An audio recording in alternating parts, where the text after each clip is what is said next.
ஆண்டவர் கடந்த 4 மாதங்கள் நம்மை நேர்த்தியாய் நடத்தி வந்தார். இந்த 5வது மாதத்திலும் முதலாவது சபை கூடி வருகிற இந்த ஞாயிறு ஆராதனையில் கர்த்தர் நம்மோடு இடைப்பட்டுக் கொண்டிருக்கிறார். இந்த மாதத்தின் வாக்குத்தத்தம், அவர் உன்மேல் அன்பு வைத்து உன்னை ஆசீர்வதிப்பார். நீங்களும் நானும் ஆராதிக்கிற ஆண்டவர் நம்மேல் அன்பு வைத்து நம்மை ஆசீர்வதிக்கிறவராய் இருக்கிறார். ஹல்லேலூயா. நாம் வாசித்த வசனம் இப்படியாக சொல்கிறது. யாராவது வாசியுங்கள். 1 யோவான் 4ஆம் அதிகாரம் 19ஆம் வசனம். அவர் முந்தி நம்மிடத்தில் அன்பு கூர்ந்தபடியால் நாமும் அவரிடத்தில் அன்பு கூறுகிறோம். இந்த வேத வசனம் மிக தெளிவாய் சொல்கிறது. முதலாவது தேவன் நம்மிடத்தில் அன்பு கூர்ந்தார்.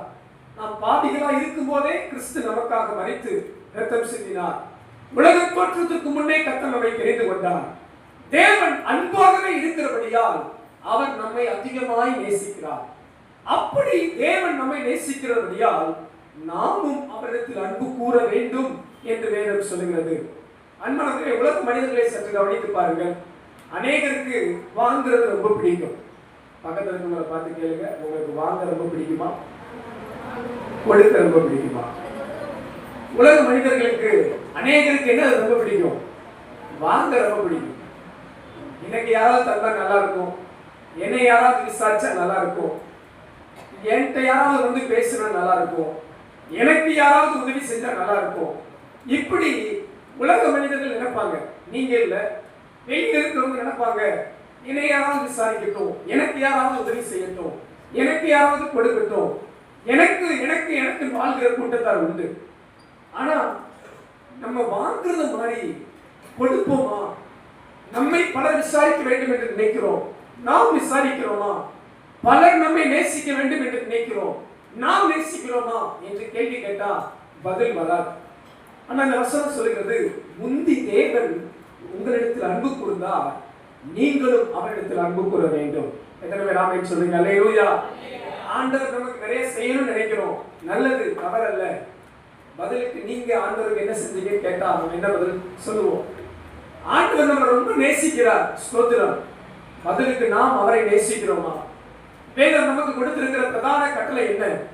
உன் தேவனாகிய கர்த்தரிடத்தில் உன் முழு இருதயத்தோடும், உன் முழு ஆத்மாவோடும், உன் முழு மனதோடும், உன் முழு பலத்தோடும் அன்பு கூறுவாயாக. எத்தனை பேர் ஆமென் சொல்றீங்க? அல்லேலூயா.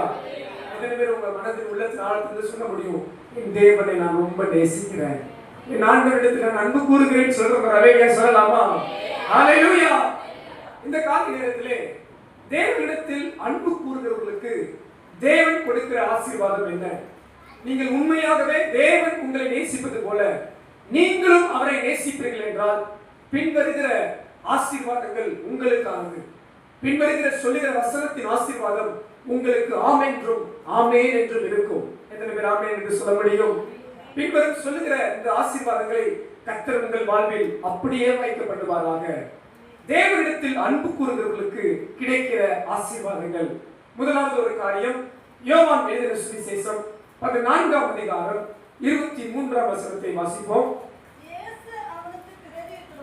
இயேசு அவனுக்கு பிரதியுத்தரமாக, ஒருவன் உன்னில் அன்பாயிருந்தால், மறுபடியும் அந்த வசனத்தை வாசி. ஒருவன் என்னில் அன்பாயிருந்தால், என்னில் அன்பாயிருந்தால் அவன் என் வசனத்தை கைக்கொள்வான், அவனில் என் பிதா அன்பாயிருப்பார், நாங்கள் அவனிடத்தில் வந்து அவனோட வாசம் பண்ணுவோம். ஆமென் சொல்லலாமா? ஆமென். ஹல்லேலூயா. இந்த வேத வசனம் என்ன சொல்கிறது? நன்றாய் கவனியுங்கள். ஆண்டவர் இயேசு சொல்கிறார், யாராவது ஒருவர் என் மேல் அன்பா இருந்தால் என் பிதா அவன் மேல் அன்பா இருப்பார், நாங்கள் அவனோட வாசம் பண்ணுவோம். என்ன ஆண்டவர் சொல்றார்? அப்பா, நீ என்னை நேசிச்சா நானும் உன்னை நேசிப்பேன், நான் உன் கூடவே இருப்பேன். ஆமென் சொல்லுங்க. அல்லேலூயா. நான் இந்த வசனத்தை வாசிக்கும் போது நான் ரொம்ப சந்தோஷப்பட்டேன். வேற எந்த ஆசீர்வாதத்தை காட்டிலும் இது ஒரு பெரிய ஆசீர்வாதம். நீங்க ஆண்டவரிடத்தில் அன்பு செலுத்த ஆரம்பிச்சிட்டீங்கன்னா தேவ அன்பு உங்க மேல இருக்கும், தேவன் உங்க கூட வாசம் பண்ணுவார். அல்லேலூயா. அப்ப தேவனிடத்தில் அன்பு கூறுவதற்கு காணப்படுகிற ஆசீர்வாதம் என்ன? முதல் காரியம், தேவன் அவர்களோடு கூட இருப்பார். நீங்க ஆண்டவரிடத்தில் அன்பு கூறும்போது தேவன் உங்களோடு கூட வாசம் பண்ணுவார். பிதா உங்கள் மேல் அன்பா இருப்பார். திரியேக தேவன் உங்களோடு கூட வாசம் பண்ணுவார். இந்த காலையில் இங்க இருக்கிற ஒவ்வொருவரையும் பார்த்து சொல்கிறேன், நீங்கள் உண்மையாய் தேவனிடத்தில் அன்பு கூறுவீர்கள் என்றால் தேவன் உங்களோடு கூடவே இருப்பார், உங்களோடு கூட வாசம் பண்ணுவார். தேவ அன்பு உங்கள் வாழ்க்கையில் பரிபூர்ணமாய் இருக்கும். நீங்க தனித்து அல்ல, நீங்கள் தனித்து விடப்பட்டவர்களாய் அல்ல. யாருமே என்னை நேசிக்கவில்லை, யாரும் எனக்கு உதவியா இல்லை, யாரும் எனக்கு ஒத்தாசையா இல்லை, என் வாழ்க்கையில் என்னை தூக்கிவிட, என்னை உற்சாகப்படுத்த, எனக்கு உதவி செய்ய யாரும் இல்லை என்று கலங்க தேவையில்லை. நீங்கள் தேவனை நேசிக்கிறவர்களா இருந்தால் தேவன் உங்களோடு கூட இருப்பார். ஆண்டவர் இந்த வாக்குத்தத்தம் கொடுத்திருக்கிறார், நான் உங்களோடு வாசம் பண்ணுவேன். ஆண்டவர் உங்களோடு கூடவே இருப்பார். பக்கத்துல இருக்கிறவங்களை பார்த்து சிரிச்சுக்கிட்டே சொல்லுங்க, நீங்க இயேசுவை ரொம்ப நேசிச்சா ஆண்டவர் உங்களோடு கூட இருப்பார். ஹல்லேலூயா. பாருங்க, உங்களுக்கு யார் கூட இருக்க ரொம்ப பிடிக்கும்? உங்களுக்கு யார் கூட இருக்க ரொம்ப பிடிக்கும்? உங்களை யார் ரொம்ப நேசிக்கிறாங்களோ அவங்க கூட இருக்கிறது தான் உங்களுக்கு ரொம்ப பிடிக்கும். நானும் சிம்பிளா சொல்ல விரும்புறேன், ஆண்டவர் யார் கூட இருப்பாரு தெரியுமா? அவரை யார் ரொம்ப நேசிக்கிறாங்களோ அவங்க கூட தான் இருப்பார். யாரு கூட இயேசுவா இருக்கணும்னு விரும்புறீங்க? என் கூட இயேசுவா இருக்கணும்னு விரும்புறவங்களுக்கு ஒரு சிம்பிள் ட்ரிக்ஸ் கற்றுத்தாங்க. நீங்க இயேசுவாவை ரொம்ப லவ் பண்ணுங்க, இயேசுவா உங்க கூடவே இருப்பார். ஆண்டவர் முழு மனதோடு நேசி, அறகுற மனசு அல்ல. சில நேரங்கள் ஆண்டவருக்கு அறகுற மனசு கொடுப்போம், பாதி நமக்கு, இல்ல பாதி சாத்தானுக்கு, பாதி இயேசுவாவுக்கு. இல்ல இல்ல, முழு மனதோடு கர்த்தரை நேசிப்போம் என்றார், முழு இருதயத்தை ஆண்டவருக்கு கொடுப்போம் என்றார். ஆண்டவர் சொல்கிறார், நான் அவனிடத்தில் வந்து அவனோடு வாசம் பண்ணுவேன். ஆண்டவர் இயேசு அழகாய் சொல்கிறார், நான் வாசப்படி இந்த கதவை தட்டுகிறேன், ஒருவரின் சத்தத்தை கேட்டு கதவை திறந்தால் நான் உள்ளே வந்து அவனோடு பிரவேசித்து அவனோடு போஜனம் பண்ணுவேன், அவனோடு தங்கி இருப்பேன் என்று வாக்கு கொடுத்திருக்கிறார். இந்த காலை நேரத்தில் நீங்க ஆண்டவரிடத்தில் அன்பு கூறுவீர்கள் என்றால் கர்த்தர் உங்களோடு கூடவே இருப்பார், உங்களோடு கூடவே இருப்பார். உங்களோட யார் இல்லாவிட்டாலும், யார் இருந்தாலும் இல்லாவிட்டாலும் கர்த்தர் உங்களோடு இருப்பார். உங்களுக்கு ஒருவேளை அப்பா உங்களோடு இல்லாமல் போய்விடலாம், அம்மா ஒருவேளை உங்களுக்கு இல்லாமல் இருக்கலாம், நல்ல உடன் பிறந்த சகோதரர்கள் இல்லாமல் இருக்கலாம், நல்ல உறவுக்காரர்கள் இல்லாமல் இருக்கலாம்.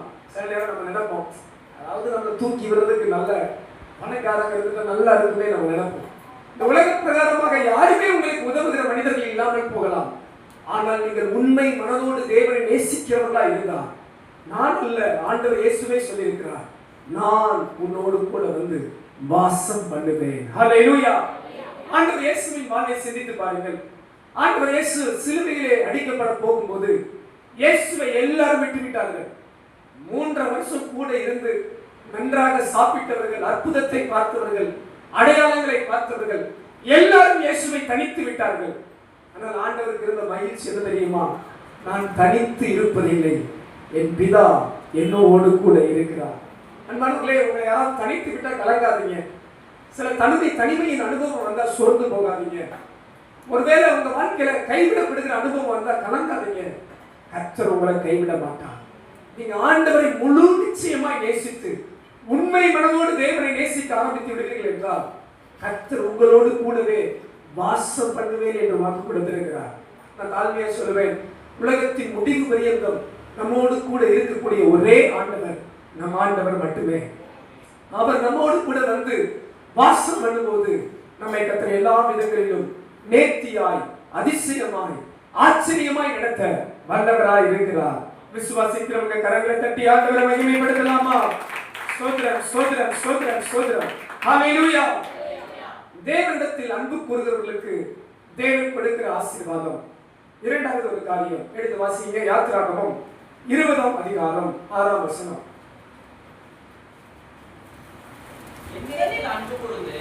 என்னிடத்தில் அன்பு கூர்ந்து என் கற்பனைகளை கைக்கொள்ளுகிறவன்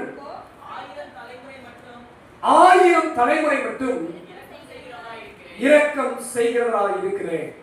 என்னிடத்தில் அன்பு கூர்ந்து என் கற்பனைகளை கைக்கொள்ளுகிறவன் எவனோ அவனுக்கு தேவன் 1000 தலைமுறை மட்டும் இரக்கம் செய்கிறவராய் இருக்கிறார். அல்லேலூயா. இரண்டாவது காரியம் பாருங்கள் அன்பானவர்களே, தேவனிடத்தில் தேவனிடத்தில் அன்பு கூறுகிறவர்களுக்கு கர்த்தர் இரக்கத்தை கட்டளையிடுகிறார். அதிகாரத்துக்குள்ள பாருங்க, இரக்கத்தை கட்டளையிடுகிறார். அல்லேலூயா. அதுவும் எவ்வளவு இரக்கமா, 1000 தலைமுறை. சோத்திரம். 5 தலைமுறை யாராவது பார்ப்பேன்னு சொல்றோம், ஒரு அலையா சொல்லுங்க, 5 தலைமுறை நான் பார்த்துருவேன்.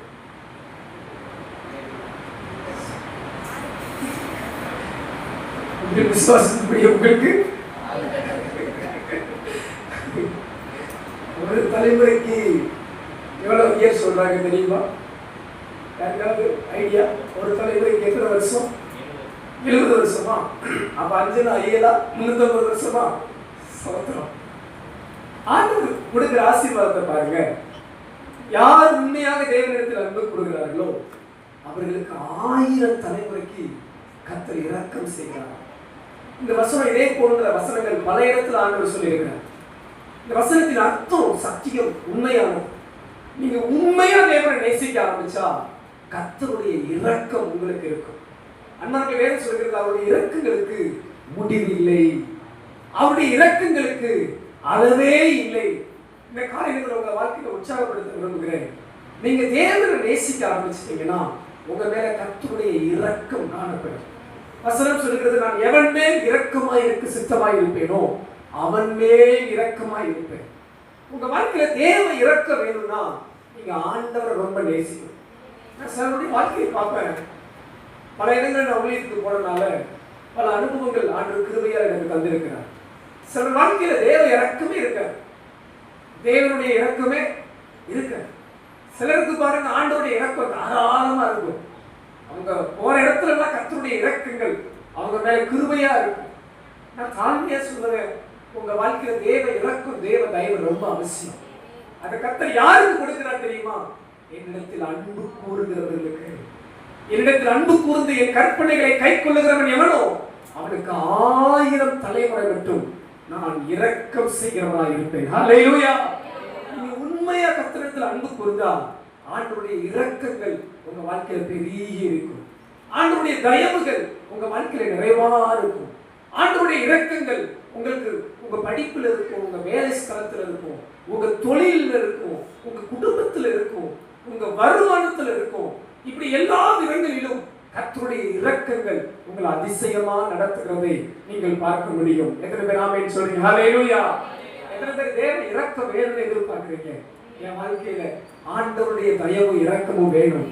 அந்த தயவு இரக்கம் இருந்துட்டா நம்மை கர்த்தர் நேர்த்தியா நடத்துவார், அதிசயமா நடத்துவார், ஆச்சரியமா நடத்துவார். நான் தாழ்மையா சொல்றேன், உங்க எல்லாருக்கும் கர்த்தர் தமது இரக்கத்தை தருவாராக. 1000 தலைமுறை மட்டும் தருவாராக. கரங்களை வைத்துக்கள், ஆண்டவரே உமது இரக்கங்கள் 1000 தலைமுறை மட்டும் என் மேலும் என் சந்ததி மேலும் காணப்படுவதாக. அப்படி உண்மையா ஜெபிக்கிறீங்க? உண்மையா கர்த்தரிடத்தில் அன்பு கூறுங்கள். கர்த்தர் உங்கள் சந்ததிக்கும் தலைமுறைக்கும் இரக்கங்களை கட்டளையிடுவாராக. கர்த்தர் இரக்கங்களை கட்டளையிடுவாராக. அல்லேலூயா. அடுத்து மூன்றாவது ஒரு காரியம், தேவனிடத்தில் அன்பு கூறுகிறவர்களுக்கு கிடைக்கிற ஆசீர்வாதம். சங்கீதம் 145 சங்கீதம் 20வது வசனம். கர்த்தர் தம்மில் அன்பு கூறுகிற யாவரையும் காப்பாற்றி துன்மார்க்கர் யாவரையும் அழிப்பார். ஆமென் சொல்லுங்க. அல்லேலூயா. பக்கத்துல இருக்கிற சொல்லுங்க, துன்மார்க்கரை கர்த்தர் அழிப்பாரா? சோதரம். அல்லேலூயா. சந்தோஷமா சொல்றீங்க. துன்மார்க்கரை கர்த்தர் என்ன பண்ணுவாரா? அழிப்பார். ஆனா கர்த்தரிடத்தில் அன்பு கூறுகிறவர்களுக்கு ஆண்டவர் என்ன பண்ணுவாரா? கர்த்தர் அவர்களை காப்பாற்றுவார். மூன்றாவது ஒரு ஆசீர்வாதம், கர்த்தரிடத்தில் அன்பு கூறுகிறவர்களை கர்த்தர் காப்பாற்றுவார். எத்தனை பேர் ஆமென் சொல்றீங்க? தாழ்மையா சொல்றேன், கர்த்தர் உங்களை என்னையும் காப்பாற்றுவார். அவரிடத்தில் அன்பு கூறுகிற பிள்ளைகளை தீங்கு தொட முடியாது, தீமை தொட முடியாது. ஆண்டவருடைய வாக்குத்தத்தத்தை பாருங்க, கர்த்தர் உன் ஆத்துமாவை காப்பார், கர்த்தர் உன் போக்கையும் மரத்தையும் காப்பார். இஸ்ரவேலை காக்கிற தேவன் உறங்குவதும் இல்லை, தூங்குவதும் இல்லை. உங்களுக்கு விரோதமாய் மந்திரம் இல்லை, குறி சொல்வதும் இல்லை. கர்த்தர் கண்ணின் மணியை போல் காப்பார். உன்னதமானுடைய மறைவு சர்வ வல்லவருடைய நிழல் தேவ பிள்ளைகளுக்கு உண்டு. பகலில் பறக்கும் அம்பும், இருளில் நடமாடும் கொள்ளை நோயும், மத்தியானத்தில் பாலாக்கும் சங்காரமும் ஒன்றும் நம்மை சேதப்படுத்த முடியாது, தீங்குபடுத்த முடியாது. கர்த்தர் நம்மை காக்கிறவரா இருக்கிறார். அல்லேலூயா. யாரை கர்த்தர் காக்கிறார்? அதான் ரொம்ப முக்கியம். அவர்களுக்கு அன்பு கூறுகிற பிள்ளைகளை கர்த்தர் காப்பாரா. அன்பானவர்களே, நீங்க தேவனை உண்மை மனதோடு அன்பு கூற ஆரம்பித்தீர்கள் என்றால் கர்த்தர் உங்களை எல்லா தீங்குக்கும் விலக்கி காப்பார். யோபுவின் வாழ்வை பாருங்க, எனக்கு ரொம்ப பிடிச்ச ஒரு காரியம். ஆண்டவர் அவரை நல்லா பாதுகாத்து வச்சிருந்தார். அவரையும் அவர் வீட்டையும் அவருக்கு உண்டான எல்லாவற்றையும் கர்த்தர் வேலி அடைத்தாராம். எத்தனை பேருக்கு இப்படி ஒரு பாதுகாப்பு வேணும்? கையை வைத்துக்கங்க. ஆண்டவரே, என்னையும் என் குடும்பத்தையும் எனக்கு உண்டான எல்லாவற்றையும் பாதுகாப்பீராக. அல்லேலூயா. இப்படி ஒரு பாதுகாப்பு இருந்தா எவ்வளவு நல்லா இருக்கும். சாத்தானுக்கு தாங்கல. ஆமென். சாத்தானுக்கு என்ன பண்ணல? தாங்கல. என்ன பண்ணனே தெரியல. நம்ம நினைக்கிறோம் கொஞ்ச காலம் யோகப்பட்ட கஷ்டத்தை பார்க்கிறோம். எத்தனை வருஷம் கர்த்தர் காப்பாத்தி இருக்கிறார். சிலருக்கு பாருங்க, எங்க பார்த்து யோகு ஆண்டவர் கைவிட்டாரே அப்படின்ட்டுவாங்க. வேத பண்டிதர்கள் கணக்கெடுக்கிறார்கள். யோகு சந்தித்த சோதனையின் காலம் குறைந்தது 9 மாதங்களிலிருந்து 1 வருடம் இருக்கக்கூடுமா? யோபுவை சந்தித்த இழப்பு, யோபு விரைவினமாய் இருந்த காலங்கள் ஒரு 9 மாதத்திலிருந்து 1 வருட காலங்கள் இருக்கக்கூடும் என்று வேத பண்டிதர்கள் கணக்கிடுகிறார்கள். அப்ப யோசித்து பாருங்க, யோபு வாழ்ந்த எத்தனை ஆண்டு காலம் கர்த்தர் காப்பாற்றி வைத்திருக்கிறார். ஒன்னும் சேதமாகல. யோபு இவ்வளவு செல்வ சீமான மாறின காரணம் என்ன? அவன் மந்தைகள் பாதுகாப்பா இருந்துச்சு, அவன் ஆஸ்திகள் பாதுகாப்பா இருந்துச்சு, ஒரு இழப்பு வரல, ஒரு பொல்லாப்பு நேரிடல. கர்த்தர் அவனையும் அவன் வீட்டையும் அவன் குடும்பத்தையும் வேலி அடைத்து வைத்திருந்தார். சாத்தானுக்கே வேற வழி இல்லை. நேரா போய் ஆண்டவர்கிட்ட கெஞ்சினான். கொஞ்சம் பாருங்க, யோபுவை கர்த்தர் காப்பாத்துறதுனால சாத்தானே கொஞ்சம் ஜெபம் பண்ண ஆரம்பிச்சிட்டான். என்ன ஜெபம் பண்ண ஆரம்பிச்சிட்டான்? என்ன ஜெபம் பண்ணா? ஆண்டவரே, கொஞ்சம் என்ன பண்ணிருங்க, இந்த பாதுகாப்பை கொஞ்சம் குறைச்சிங்கன்னா நான் கொஞ்சம் என்ன பண்ணலாம், யோபுவை தொட்டு பார்க்கலாம். பாருங்க, சாத்தானையே யோபு என்ன பண்ண வச்சுட்டேன்? ஜெபம் பண்ண வச்சுட்டேன். சோத்திரம். அல்லேலூயா. நம்ம ஊர்ல ரட்சிக்கப்பட்ட விசுவாசியை ஜெபம் பண்ண வைக்க முடியல. சோத்திரம். யோபு சாத்தானை என்ன பண்ண வச்சுட்டேன்? அன்பானவர்களே, உங்களை என்னையும் கர்த்தர் காப்பாற்றுவார். வசனம் சொல்லுகிறது, தேவனிடத்தில் அன்பு கூறுகிறவர்களை கர்த்தர் காப்பாற்றி துன்மார்க்கரை கர்த்தர் அழிக்கிறாரா. இந்த காலை நேரத்தில் இந்த வாக்குத்தத்தம் உங்களுக்கானது. தேவனிடத்தில் அன்பு கூறுகிற உங்களை கர்த்தர் நிச்சயம் காப்பார். எத்தனை பேர் விசுவாசிக்கிறீங்க? ஆண்டவர் என்னை காப்பார், என் குடும்பத்தை காப்பார், என் பிள்ளைகளை காப்பார். கர்த்தர் என்னுடைய சபையை காப்பார். அவர் என்னை காத்து நடத்த வல்லவராக இருக்கிறார். அல்லேலூயா. என் தலையில் இருக்கிற முடி கூட அவருக்கு சித்தமில்லாமல் கீழே விழாது. எத்தனை பேர் அப்படிப்பட்ட விசுவாசத்தோடு இருக்கிறீங்க? என் வாழ்க்கையில ஆண்டவருடைய சித்தம் இல்லாமல் ஒரு காரியம் கூட நடக்காது. கர்த்தர் என்னை காத்து நடத்த போதுமானவராக இருக்கிறார். அல்லேலூயா. அருகாமைக்கு உங்க கரங்களை பிடிச்சுங்க. ஆண்டவர் உங்களை காப்பாற்றுவார், உங்களை பாதுகாப்பார். எத்தனை பேர் விசுவாசமா அமைச்சு சொல்ல முடியும்? கோழி தன் குஞ்சுகளை கூட்டி சேர்ப்பது போல கர்த்தரும் நம்மை அவரது செட்டைகளின் மறைவிலே காத்துக் கொள்ளுவார்.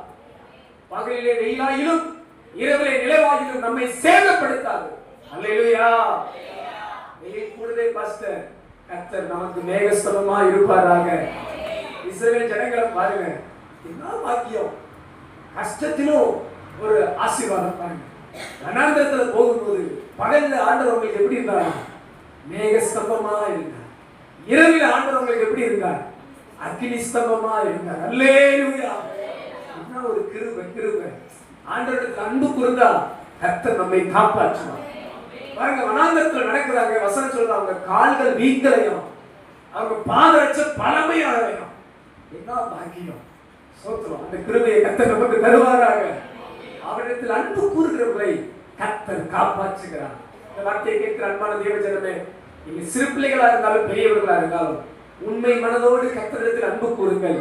கர்த்தர் உங்களை காப்பாற்றி நடத்துவார். கரங்களை அசைத்து அல்லேலூயா சொல்லுவோம். ஹalleluya. தேவனிடத்தில் அன்பு கூறுகிறவர்களுக்கு தேவன் கொடுக்கிற ஆசீர்வாதம், தேவன் அவர்களோடு கூடவே இருப்பார். கர்த்தருடைய இரக்கம் அவர்களுக்கு கிடைக்கும். கர்த்தர் அவர்களை காப்பாற்றி நடத்துவார். நான்காவது ஒரு காரியம், ரோமருக்கு எழுதின நிருபம் 8ஆம் அதிகாரம் 28வது வசனம். ரோமர் 8ஆம் அதிகாரம் 28ஆம் வசனம்.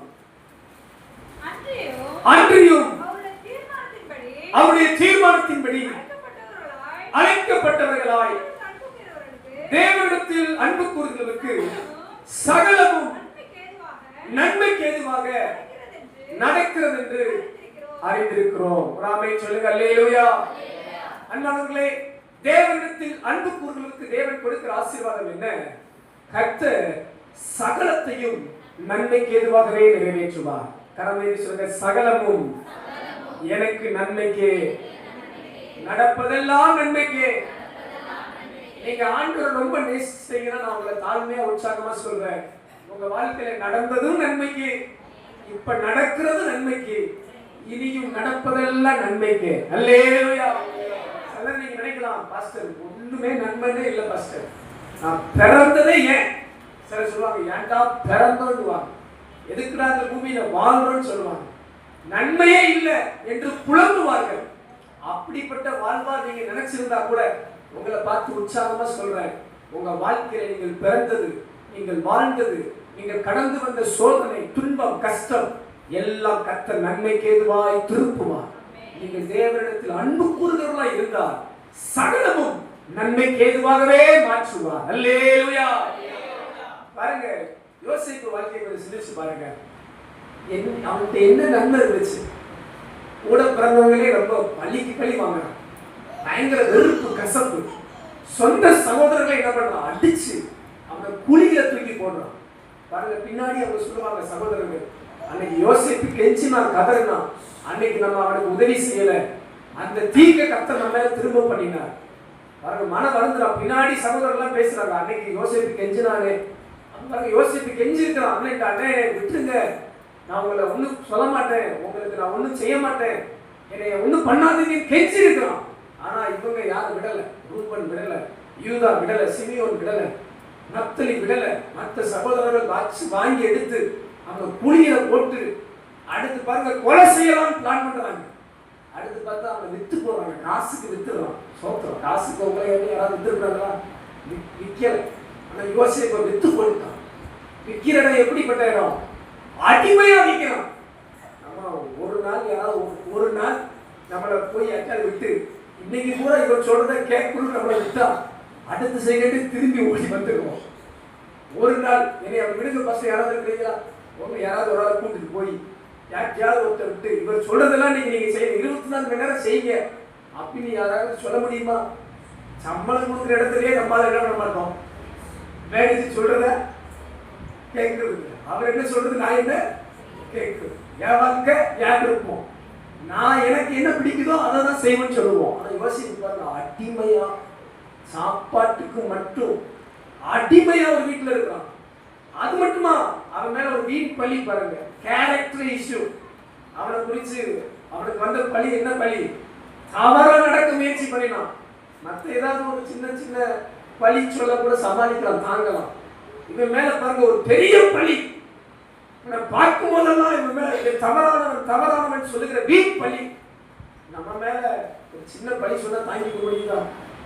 நம்ம செய்யற தவற சுட்டி காமிச்ச கூட நமக்கு சில என்ன வரும், கொஞ்சம் கஷ்டமா இருக்கும். ஐயோ நம்ம இப்படி சொல்லிட்டாங்களே, கவலையா இருக்கும். உண்மைதானே?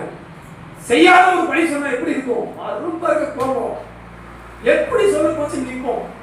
யோசேப்பு மேல பாருங்க வீண் பழி. அது நிமித்த சிறைச்சாலை அனுபவம். ஐயோ இன்னும் என்னென்ன கஷ்டம் வரக்கூடாது, எல்லா கஷ்டமும் நல்ல முதிர் வயதில் அனுபவிக்கல, இள வயதுல அவன் படுற கஷ்டத்தை பாருங்க. வசனம் சொல்லுகிறது, இந்த தீமை எல்லாம் கர்த்தர் நன்மையாய் மாற பண்ணினார். காலை நேரத்தில் உங்களை உற்சாகப்படுத்துற உங்க வாழ்க்கையில சில தீமையான பாதைகளுக்கு போறீங்களா? சில நேரம் நீங்க நினைக்கிறீங்களா, ஏன் என் குடும்பத்துல இதெல்லாம் நடக்குது, ஏன் இந்த வீட்டுல நான் பிறந்தேன், ஏன் நான் இந்த மனைவியை கல்யாணம் முடிச்சேன், ஏன் இந்த கணவரை கல்யாணம் முடிச்சேன், ஏன் எனக்கு இப்படிப்பட்ட பிள்ளை பிறந்திருக்கு, நான் ஏன் இங்க வாழ்றேன், இப்படிப்பட்ட ஒரு மன கஷ்டங்கள், மன கசப்புகள் எல்லாம் தீமையா நடக்குது என்ற கோபம், கசப்பு, ஒரு வைராக்கியம், ஒரு மனத்தாழ்வோடு இருக்கீங்களா? உங்களை பார்த்து நான் உற்சாகப்படுத்துறேன். உங்க தீமைகள் எல்லாம் கர்த்தர் நன்மையாய் மாற பண்ணுவார். அல்லேலூயா. சில நேரம் நீங்க நினைச்சது மாதிரி உங்க வாழ்க்கை நடந்திருக்காது, நீங்க ஆசைப்பட்டதே நடந்திருக்காது. சில சொல்லுவாங்கல்ல, பாஸ்டர் நான் ஆசைப்பட்டதே எனக்கு நடந்ததில்லை, பரவாயில்ல, கர்த்தர் நன்மைக்கு தான் உங்களை கொண்டு வந்திருக்கிறார். நான் என் வாழ்க்கையை சிந்திச்சு பார்க்கிறேன். நான் ஊழியத்துக்கு வர்றதுக்காக ஆண்டவர் என்னை போட்டு எடுத்த விதம் ரொம்ப ஆச்சரியம். நானும் விட்டபாடி இல்லை, யோனாவை காட்டுல நானும் என்னென்னவோ பண்ணி பார்த்தேன். ஆனால் மீன் வயிற்றுல தூக்கி போட்டா என்ன பண்றது, அது மாதிரி கர்த்தர் ஊழியத்துக்கு கொண்டு வந்தார். பாருங்க, நான் 10th முடிச்சுட்டு +1 குரூப் எடுப்போம்ல, சயின்ஸ் குரூப், ஒருத்தங்களுக்கு ஒரு குரூப் எடுப்போம்.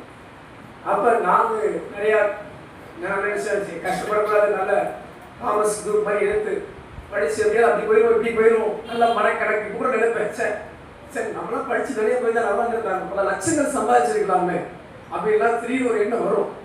அப்போ +1ல பாருங்க, இதெல்லாம் முன்னாடி ஆண்டு தெரிஞ்சு வச்சிருக்காரு, இந்த மாதிரிலாம் யோசிப்பான், இவன் கொஞ்சம் டேஞ்சரான ஆளு அப்படின்னு நான் நினைச்சு குரூப் எழுதி கொடுத்துட்டேன். எனக்கு காமர்ஸ் குரூப் வாங்கிடுவோம், அக்கௌண்ட்ஸ் குரூப் வாங்கிடுவோம், எனக்கு கொஞ்சம் மேக்ஸ் நல்லா ரொம்ப ரைட் பண்ணி நான் செய்வேன். அப்போ வாங்கி குரூப் எடுத்து பார்த்தா என் ஃப்ரெண்டு ஒருத்தன் என்னை சொரிஞ்சு அவனுக்கு சயின்ஸ் குரூப் பிடிச்சிருக்கு. அவன் பியூர் சயின்ஸ் எடுத்துட்டு என்னையை சொரிஞ்சு என்னை சயின்ஸ் குரூப் சொன்னான். நான் சொன்னேன், அப்பா எழுதியெல்லாம் கொடுத்தாச்சு, ஃபார்ம்லாம் ஃபில்அப் பண்ணியாச்சு, டிக் அடிச்சாச்சு, ஹெட் மாஸ்டர் ஆஃபீஸ் கொண்டு போயாச்சு, அது சைன் போடுறது தான் பாக்கி. நான் சொல்லிட்டேன், வேண்டாம் குரூப் தான், ஹாப்பியாக படிக்கிறோம், நல்லா காலேஜ் படிக்கிறோம், சம்பாதிக்கிறோம், பெரிய ஆளாக போயிடுறோம், அதனால டோன்ட் டிஸ்டர்ப் அப்படின்னு நான் உள்ளே போயிட்டேன். அவருக்கு எக்ஸாம் வாங்கி பார்த்துட்டு, இன்னும் தம்பி நல்லா தானே மார்க் எடுத்துருக்கிறேன், ஏன் third group commerce group accounts group எடுக்கிறேன், மேலே ஃபர்ஸ்ட் செகண்ட் குரூப்லாம் இடம் ஃப்ரீயாக தான் இருக்கு, எடுப்பா சயின்ஸ் குரூப் எடுப்பாட்டேன். எக்ஸாம் குரூப்ல சுற்றி வச்சுக்கிட்டு சயின்ஸ் குரூப் எடுப்பான்னு சொல்றாரு. நமக்கு விருப்பமே இல்லை, ஏதோ படிச்சுமா முன்னேறி போயிடலாம்னு நினைச்சோம். என் ஃப்ரெண்டு பக்கத்தில் வந்துட்டு நான் எடுத்துக்கிறேன்ப்பா, எடுத்துருக்கோ எக்ஸாம் சயின்ஸ் குரூப் தூக்கி போட்டுட்டேன். சரி சீட்டு விழுந்துச்சு, படிக்கதானே செய்யணும்.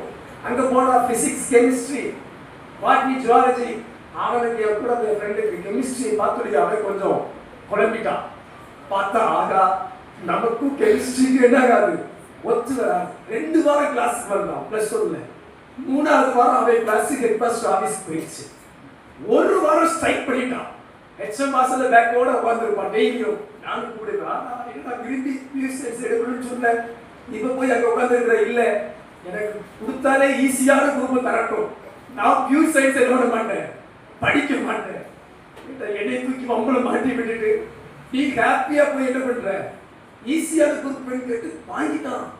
ஹெச்எம்கிட்ட போராடி 1 வாரம் ஸ்ட்ரைக் பண்ணி அழகா நல்ல நண்பர், நல்ல லாஸ்ட் குரூப் இருக்கிறதுலே ஈஸியா படிக்கிற மாதிரி ஹிஸ்டரி பொலிட்டிக்கல் சயின்ஸ் வாங்கிட்டான்.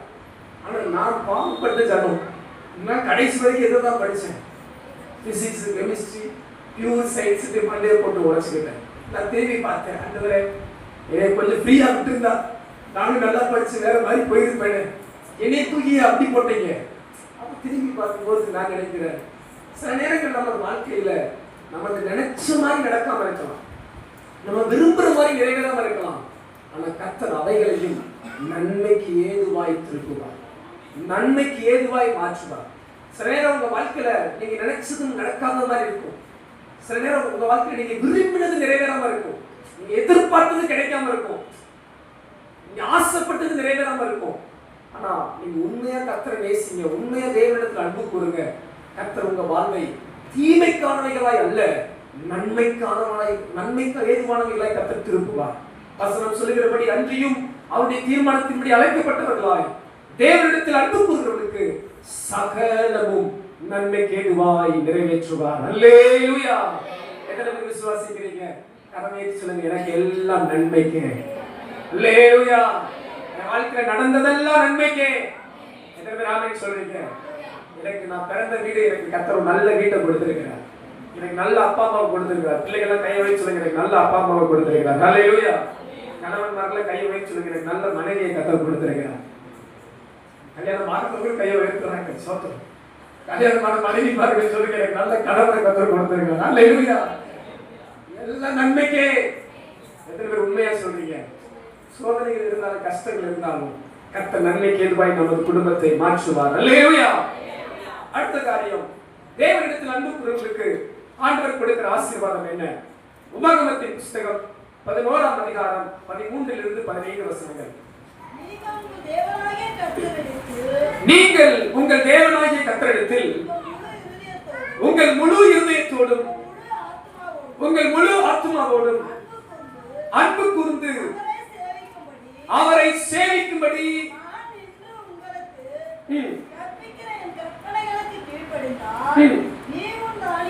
நன்றாய் கவனியுங்கள். நீ உன் தானியத்தையும் உன் திராட்சரசத்தையும் உன் எண்ணெயையும் சேர்க்கும்படிக்கு நான் ஏற்ற காலத்தில் உங்கள் தேசத்தில் முன்மாரியையும் பின்மாரியையும் பெய்ய பண்ணி மிருக ஜீவன்களுக்காக உன் வெளிகளிலே புல் முளைக்கும்படி செய்வேன். நீ சாப்பிட்டு திருப்தி அடைவாய் என்கிறார். ஒரு ஆமென் சொல்லுங்க. ஆமென். ஹல்லேலூயா. ஐந்தாவது ஒரு காரியம் அன்பானவர்களே, தேவனிடத்தில் அன்பு கூறுகிற நமக்கு ஆண்டவர் வைத்திருக்கிற ஆசீர்வாதம் என்ன?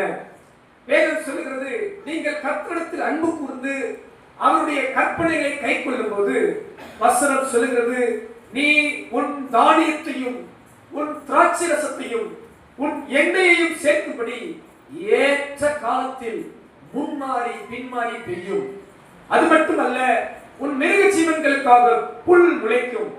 நீ சாப்பிட்டு திருப்தி அடைவாய். கரங்களை வைத்து ஆமென் சொல்லுங்க. ஆமென். ஹல்லேலூயா. தேவனிடத்தில் அன்பு கூறுவதற்கு தேவன் கொடுக்கிற ஆசீர்வாதம், கர்த்தர் திருப்தியாக்குவார். அதுதான் எனக்கு பசங்க, கர்த்தர் திருப்தியாக்குவார். ஹல்லேலூயா. சிலருக்கு பாருங்க திருப்தியே இருக்காது. என்ன சாப்பிட்டாலும் சிலருக்கு என்ன வராது? திருப்தி வராது. என்ன ஆசீர்வாதம் இருந்தாலும் திருப்தி வராது. என்ன நன்மை இருந்தாலும் திருப்தி வராது. ஆனா பாருங்க, கர்த்தரை நேசிக்கிற, கர்த்தரிடத்தில் அன்பு கூறுகிற பிள்ளைகளுக்கு கர்த்தர் திருப்தியான ஆசீர்வாதம் கொடுப்பார். அல்லேலூயா. அந்நாட்களிலே வருமானங்கள், அந்நாட்களிலே ஆஸ்திகள் எல்லாம் விளைச்சல்களும் மிருக ஜீவன்களும் தான். ஆண்டவர் சொல்றார் பாருங்க, உன் தானியம் உன் திராட்சரசம் உன் எண்ணெய் பெருகும்படி ஏற்ற காலத்துல மழை பெய்யும். உன் மிருக ஜீவன்களுக்கு நல்ல புல் முளைக்கும். நீ நன்றாக சாப்பிட்டு திருப்தியாய் இருப்பாய். அதனால இந்த காலையில உங்களை உற்சாகப்படுத்துறேன். நீங்க உண்மையா கர்த்தரை நேசிச்சீங்கன்னா உங்க வாழ்வு திருப்தியா இருக்கும். உங்க கையின் வருமானம் ஆசீர்வாதமா இருக்கும்.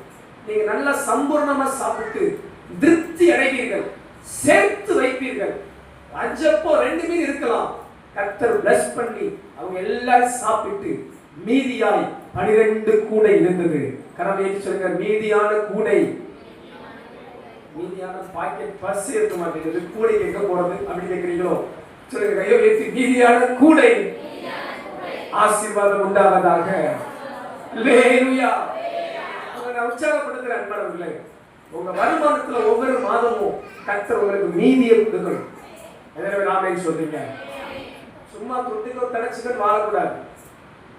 நல்ல வருமானத்தை வச்சு ஃபுல்லா செலவு பண்ணிட்டு ஜீரோ பேலன்ஸ் இருக்கக்கூடாது. உங்களை உற்சாகப்படுத்துற உங்க சம்பளம் எதுவா இருக்கட்டும், ஒருவேளை 5000 ரூபாய் வாங்குற ஆளா இருக்கட்டும், இல்ல 10000 ரூபாய் இருக்கட்டும், இல்ல நீங்க எவ்வளவு வாங்குறீங்களோ எனக்கு தெரியாது, மீதமான வருமானத்தை கர்த்தர் உங்களுக்கு தருவாராக. அதுதான் தேவன் தருகிற ஒரு ஆசீர்வாதம். நீங்க நல்லா சாப்பிட்டு உன் எண்ணெய் உன் திராட்சரசம் உனது வருமானத்தை சேர்த்து வைக்கும்படியாய் கர்த்தர் நம்மை ஆசீர்வதிக்க விரும்புகிறார். ஒவ்வொரு மாதம் அந்த கிருபை ஆண்டவர்கிட்ட கேளுங்க. நீங்க நல்லா சாப்பிட்டு நீங்க செய்ய வேண்டிய கடமைகள் பொறுப்புகளை செய்து கர்த்தருக்கு கொடுத்தோம் மீதியான வருமானத்தை கர்த்தர் உங்கள் வாழ்வில் நிறைவாய் கொடுப்பாராக. ஹல்லேலூயா. அப்படிப்பட்ட திருப்தியான ஆசீர்வாதத்தை தேவன் உங்களுக்கு வைத்திருக்கிறார். அவரிடத்தில் அன்பு கூறுகிற பிள்ளைகளுக்கு உண்டு. அவரிடத்தில் அன்பு கூறாதவர்கள் வாழ்வில ஒத்தன் பையில் அனுபவம் இருக்கும். எவ்வளவுதான் ஒரு நன்மை இருந்தாலும், எவ்வளவுதான் ஆசீர்வாதங்கள் இருந்தாலும் அதுல நிறைவு இல்லாமல் திருப்தி இல்லாமல் போகும். ஆனால் உண்மையாய் கர்த்தரை நேசிக்கிற பிள்ளைகளுக்கு கர்த்தர் தமது திருப்தியான ஆசீர்வாதங்களை நிச்சயம் கொடுக்க வல்லவராய் இருக்கிறார். ஹல்லேலூயா. உங்களை நான் உற்சாகப்படுத்துறேன். ஆண்டவர் இந்த கிருபையை கேளுங்க, ஜெபம் பண்ணுங்க. நினைக்காதீங்க, நான் பாஸ்டர் 50000 சம்பளம் வரட்டும் பாருங்க 10000 சேர்த்து வச்சிருவேன். சிலர் சொல்லுவாங்க, பாருங்க பாஸ்டர் பாருங்க அடுத்த மாசத்துக்கு நான் 60000 சம்பளம் வரட்டும் பாருங்க நான் 20000 சேர்த்து வைக்கிறேன். இல்ல இப்ப வர்ற 5000 ரூபாயில ஒரு 500 ரூபாய் சேர்த்து வைக்கலன்னா நீங்க 50000 வந்தாலும் 5000 என்ன பண்ண மாட்டீங்க, சேர்த்து வைக்க மாட்டீங்க. இப்ப வர 5000மோ 10000மோ அதுல ஒரு 1000 ரூபாய் எடுத்து சேர்த்து வைங்க. அதுல ஜோம் பண்ணி நான் நல்லா சாப்பிட்டு நான் கர்த்தருக்கு கொடுத்து மீதி நான் சேர்த்து வைக்க என்ன ஆசீர்வதிங்க ஆண்டவரே. உங்க ஆண்டவரை நோக்கி பாருங்க, கர்த்தர் உங்களை நிச்சயமாய் ஆசீர்வதிப்பார். ஹல்லேலூயா. அவரிடத்தில் அன்பு கூறுகிறவர்களுக்கு கர்த்தர் திருப்திப்படுத்துகிற ஆசீர்வாதத்தை கொடுப்பார். ஆறாவது காரியம் சீக்கிரம் வாசிக்கலாம். எபேசியர் 6ஆம் அதிகாரம் 24ஆம் வசனம். நம்முடைய கர்த்தராகிய இயேசு கிறிஸ்துவினிடத்தில் அழியாத அன்புடனே அன்பு கூறுகிற யாவருக்கும் கிருபை உண்டாவதாக. ஹல்லேலூயா. அன்பானவர்களே, அழியாத அன்போடு இயேசுவை நேசிக்கிறவர்களுக்கு உண்டாகிற ஒரு ஆசீர்வாதம் கிருபை உண்டாகும். கரங்களை ஏற்றி எல்லாரும் சொல்லுங்க, கிருபை உண்டாகும். ஆறாவது ஆசீர்வாதம், நீங்கள் கர்த்தரிடத்தில் அழியாத அன்புடனே அன்பு கூறும்போது கர்த்தர் உங்கள் வாழ்வில் கிருபைகளை தருவார். கர்த்தருடைய கிருபை உங்கள் யாவருக்கும் நிறைவாய் இருப்பதாக. உங்க எல்லாரையும் உற்சாகப்படுத்துகிறேன். நீங்கள் தேவனிடத்தில் அன்பு கூற உங்க வாழ்வில் கிருபைகளை கர்த்தர் பெருக பண்ணுவார். தேவ கிருபையில் நீங்கள் பெருகிக் கொண்டே இருப்பீர்கள். தேவ கிருபையில் நீங்கள் வளர்ந்து கொண்டே இருப்பீர்கள். தேவ கிருபையில் நீங்கள் நிரப்பப்பட்டவர்களாய் இருப்பீர்கள். கர்த்தருடைய மாறாத கிருபை உங்களை பரிபூரணமாய் நிறைக்கும். ஆண்டவருடைய கிருபை இருந்துட்டாலே நீங்க நல்லா இருக்க முடியும். அருகாமைக்கு கர்த்தர் கிருபை இருந்துட்டாலே நீங்க நல்லா இருப்பீங்க. ஹல்லேலூயா. எதை இழக்கிறோமோ இல்லையோ கிருபையை மட்டும் நம்ம என்ன பண்ணக்கூடாது, இழந்துடவே கூடாது. ஆண்டவருடைய கிருபை நல்லது. கடந்த வாரம் முன்பாக பார்த்தோம், ஜீவனை பார்க்கிலும் கிருபை நல்லது. ஆண்டவருடைய கிருபை யாருக்கு பெருகும்? அவரிடத்தில் அன்பு கூறுகிறவர்களுக்கு, அழியாத அன்புடனே அவரிடத்தில் அன்பு கூறுகிறவர்களுக்கு கர்த்தர் கிருபைகளை பெருகப்படுவார். உங்கள் யாவருக்கும் கர்த்தர் கிருபைகளை நிறைவாய் தருவாராக. அல்லேலூயா. கடைசி ஒரு காரியம், யாக்கோபு நிருபம் 1ஆம் அதிகாரம் 12ஆம் வசனம் வாசிக்கலாம். யாக்கோபு 1:12. சோதனையை சகிக்கிற மனுஷன் பாக்கியவான், அவன் உத்தமன் என்று விளங்கின பின்பு கர்த்தர் தம்மிடத்தில் அன்பு கூறுகிறவர்களுக்கு வாக்குத்தத்தம் பண்ணின ஜீவ கிரீடத்தை பெறுவான். இன்னொரு வசனத்தை வாசிங்க. 2ஆம் அதிகாரம் 5ஆம் வசனம் வாசிங்க.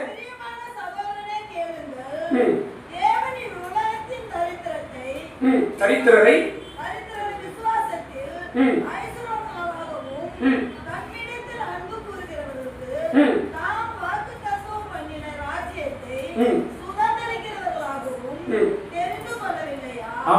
ரெண்டு வசனங்களை பார்ப்பீர்கள் என்றால், அவரிடத்தில் அன்பு கூறுகிறவர்களுக்கு தேவன் ஒரு வாக்குத்தத்தம் பண்ணியிருக்கிறார். என்ன வாக்குத்தத்தம்? தமது ராஜ்யத்தை சுதந்திரிக்கிற வாக்குத்தத்தம், ஜீவ கிரீடத்தை பெறுகிற வாக்குத்தத்தம். அன்பானவர்களை, கடந்த 6 காரியம் பார்த்தோம். அது ஒருவேளை உங்களுக்கு ஒரு உலக பிரகாரமான ஆசீர்வாதம் போல் தெரியலாம். திருப்தியான வாழ்வு, நன்மை உண்டாவது, இரக்கம் உண்டாவது, கிருபை உண்டாவது, ஆசீர்வாதங்கள் கிடைப்பது ஒரு உலக பிரகாரமான ஆசீர்வாதங்கள் போல் தெரியலாம். ஆனால் ஆண்டவர் சொல்லுகிறார், என்னிடத்தில் அன்பு கூறுகிறவர்களுக்கு நிலையான நித்தியமான தேவ ராஜ்யத்திலே ஜீவ கிரீடத்தை தருவேன். கரமையேற்று ஆமென் சொல்லுங்க. அல்லேலூயா. கிறிஸ்துவினிடத்தில் அன்பு கூறுகிற உங்களுக்கு ஏதோ உலக பிரகாரமான நன்மையோடு மட்டுமல்ல, நித்திய ஆசீர்வாதத்தை கர்த்தர் வைத்திருக்கிறார். பரலோக ஆசீர்வாதத்தை வைத்திருக்கிறார். அங்கே உங்களுக்கு ஒரு ஜீவ கிரீடம் உண்டு. உங்க பக்கத்துல இருக்க தலையை பாருங்க, அங்க ஒரு கிரீடம் உங்களுக்கு அங்க மேல கிடைக்க போகுது. அல்லேலூயா. ஜீவ கிரீடத்தை கர்த்தர் வைத்திருக்கிறார். நித்திய வீட்டிலே, தேவ ராஜ்யத்திலே நீங்களும் நானும் ஒரு ஜீவ கிரீடத்தை சுமந்து கர்த்தரோடு வாழ தேவன் நம்மை தெரிந்திருக்கிறார். அது யாருக்கு கிடைக்கும்? அவரிடத்தில் அன்பு கூறுகிற பிள்ளைகளுக்கு கிடைக்கும். அன்பானவர்களே, முந்தி அவர் நம்மிடத்தில் அன்பு கூர்ந்தார், நாமும் அவரிடத்தில் அன்பு கூறுவோம். அவரிடத்தில் அன்பு கூறுகிற பிள்ளைகளுக்கு தேவன் மகத்துவமான ஆசீர்வாதங்களை வைத்திருக்கிறார். தேவன் அவர்களோடு கூட இருப்பேன் என்று சொல்லியிருக்கிறார். இரக்கத்தை தருவேன் என்று சொல்லியிருக்கிறார். காப்பாற்றுவேன் என்று சொல்லியிருக்கிறார். நன்மை செய்வேன் என்று சொல்லியிருக்கிறார். திருப்தியாய் நடத்துவேன் என்று சொல்லியிருக்கிறார். கிருபை தருவேன் என்று சொல்லியிருக்கிறார். எல்லாவற்றுக்கும் மேலாக நித்திய ராஜ்யத்தை சுதந்திரித்து ஜீவ கிரீடத்தை கொடுப்பேன் என்று சொல்லியிருக்கிறார். உங்களை தாழ்மையா உற்சாகப்படுத்துகிறேன். இந்த வாக்குத்தத்தங்கள் எல்லாம் நமக்கானது. அவரிடத்தில் அன்பு கூறுகிற தேவ பிள்ளைகளுக்கானது. இதை நாம் இழந்து போகாதபடி கர்த்தரையே நேசித்து முன் செல்லுவோம். உலகத்தில் உள்ளவையும் அன்பு கூறாதிருங்கள். கர்த்தரிடத்தில் அன்பு கூறுவோம். முழு இதயத்தோடு அன்பு கூறுவோம். முழு ஆத்மாவோடு அன்பு கூறுவோம். நமது முழு அன்பையும் ஆண்டவருக்கென்று அர்ப்பணிப்போம். கர்த்தருக்காக வாழும்போது, கர்த்தரை நேசிக்கும் போது, நேர் சொன்ன எல்லா வாக்குத்தத்தங்களும் உங்கள் வாழ்விலும் என் வாழ்விலும் நமது சபையிலும் நமது குடும்பத்திலும் ஆம் என்றும் ஆமேன் என்றும் இருக்கும். எத்தனை பேர் அதை விசுவாசிக்கிறீங்க? முடிந்தவர்கள் அப்படி